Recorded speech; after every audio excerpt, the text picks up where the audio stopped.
Wie fest oder wie locker muss die Klinge in meinem Rollschneider sitzen, damit ich beim Arbeiten ein gutes Ergebnis erziele? Das ist eure Fragen an Needle Engine. Herzlich willkommen. Mein Name ist Elke und wir legen los.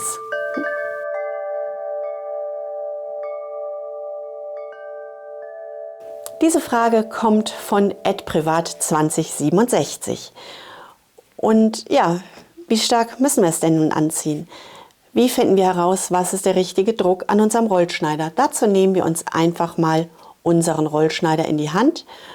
Wir nehmen mal den. So. Und wir schauen, was wir machen können. Der Rollschneider, den ich hier habe, der hat eine Feststelltaste. Die kann man lösen, dann kann man arbeiten. Und er hat eine Schraube. Mit der Schraube können wir einen unterschiedlich starken Druck auf unsere Klinge ausüben, um das Ganze fester zu schrauben, lockerer zu stellen oder abzuschrauben. Diese Schraube hat mehrere Funktionen. Wir haben einen Rollschneider hier mit einer Sicherung. Wenn ich die Sicherung einstelle, kann ich meinen Rollschneider nicht gebrauchen. Das ist die Idee. Nehme ich einen solchen Rollschneider jetzt aber unterwegs mit, ich habe Stoff dabei und Lineale und ich packe den mit in meine Tasche, selbst wenn ich den in einem Etui sicher, kann es sein, dass hier Druck auf meinen Punkt kommt und mein Rollschneider löst sich und richtet irgendwelchen Schaden bei meinen mitgenommenen Dingen an. Dafür haben wir die Möglichkeit, unsere Rollschneiderklinge noch einmal extra festzudrehen. Wenn ich jetzt versuche, diese Klinge nach außen zu stellen, brauche ich richtig Kraft. So. Wenn wir nun mit diesem Rollschneider arbeiten möchten, ist unsere Klinge natürlich viel zu fest. Das heißt, um herauszufinden, mit wie viel Druck wir tatsächlich arbeiten möchten, wie leicht unsere Klinge laufen sollte, drehen wir unsere Klinge einmal richtig lose, richtig locker. Irgendwann habt ihr den richtigen Druck, dann stellt ihr das automatisch ein. Wenn ihr unsicher seid, dreht eure Schraube richtig locker. Und wenn ihr euch das jetzt anschaut, dann schlackert eure Klinge hin und her. So, ich gehe mal mit dem Mikro ran. Es klackert. Würdet ihr mit dieser Rollschneiderklinge schneiden wollen, dann wackelt eure Klinge beim Schnitt hin und her.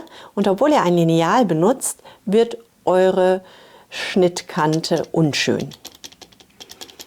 Es klackert. Achtet auf das Klackern. Von diesem viel zu lockeren Punkt aus gehen wir hin. So, und drehen unsere Schraube ein bisschen fester. Wir testen wieder, es bewegt sich locker. Wir legen das Ganze erneut an und hören, ob es klackert. Es klackert noch ein bisschen, also ein bisschen fester. Bewegt sich noch leicht. Das Ganze klackert nicht mehr. Und nun schaue ich, ob meine Rollschneiderklinge jetzt noch locker läuft. Das macht sie. Ich klebe mal so eine Washi-Tape-Ecke auf meinen Rollschneider und dann sieht man besser,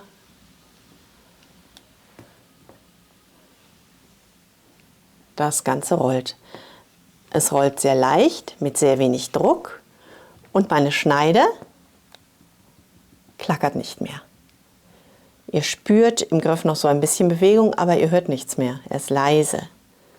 Und das könnt ihr eigentlich mit allen Rollschneidern umsetzen. Wir nehmen den. Ihr hört das Klackern. Wir stellen das Ganze richtig ein.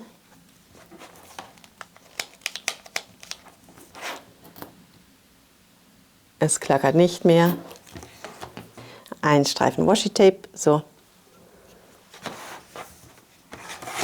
So. Es klackert nicht mehr und es dreht sich noch sehr leicht und ohne Druck. Wenn ihr den Rollschneider so einstellt, seid ihr auf der sicheren Seite und könnt, denke ich, gut damit arbeiten. Ich hoffe, der Tipp war hilfreich für euch. Ich wünsche euch eine wunderbare Woche. Bleibt gesund und glücklich und denkt daran, was immer auch passiert. einfach weiter patchen und quilten und bis zum nächsten Mal. Tschüss!